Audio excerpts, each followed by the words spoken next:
כל מכונית שם מספרת סיפור של מישהו שנהרג, נפצע, נחטף.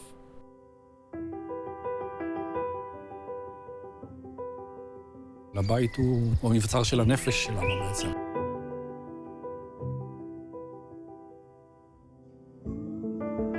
הרגשנו שאנחנו קצת נדחקים לפינה, במקום שאנחנו נספר את הנרטיב שלנו, המקום הכי אותנטי. הפרויקט הזה זה בני נוער שרוצים להציג לקהל הרחב את מה באמת קרה, ולא בדרך שמישהו מבחוץ מגיע ומצלם את זה דרך מה שהוא רוצה שיראו.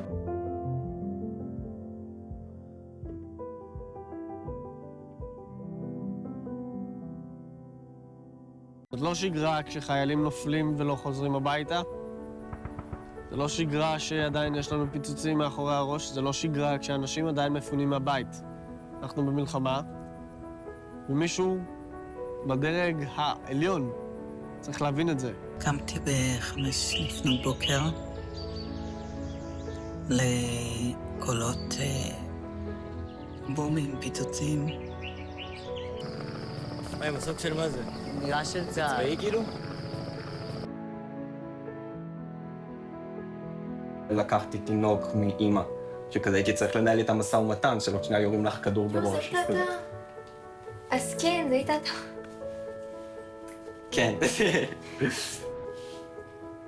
וכזה, הנה, אתם רואים את הרעידות, אז כזה עדיין נשאר לי קצת מהפוסט-טראומה סימפטומטיות כזאת, אז אם אני כזה מגמגם ורואה, פשוט זרמו איתי. אני אומר להם, מאיר, זה המחבלים, הם פה, ואני מוריד את הראש כאילו כמה שיכולתי לכיוון ההגה, ולחצתי על הגז. אנחנו כבר שומעים את התפיחה בדלת. פתח על בב. אומר, אנחנו צריכים לקפוץ מהחלון. עכשיו, זה לא רק אתה כמבוגר, יש גם את 6 ילדים, שבתוכם יש תינוקת בת חודש. וואו. זו תמונה של המטפלת שלי שנרצחה ב7/10. ועכשיו יש לי מטפלת חדשה. אני מפחד שזה יקרה גם עם המטפלת הזאתי. ב7 באוקטובר עמיקמן נרצחה. היינו חברות הכי טובות מגיל 6. הייתי בטוחה שהיא פשוט מטפלת בפצועים וחוזרת. והוא טיפס על זה, הזיז כאן את התקרה, והוא הרים את עצמו, ואז כשהמחבלים באו, הם לא ראו אותו. אריאל...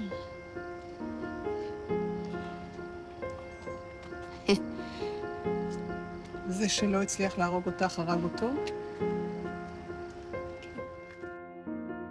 זה בסדר לבכות, יונתן. גם אני בוכה.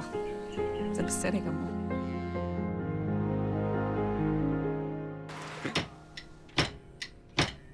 לא נשבר לו, לא נפחד לו,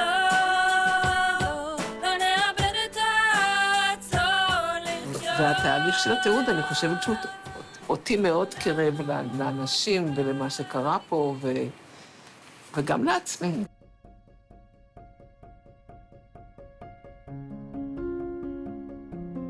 ואפילו אנשים מגיעים לפה, שומעים את הסיפור, הם מגיעים למצב שהם בוכים איתנו, ומה, לא ברחתם מפה? איך אתם נשארים בבתים שלכם?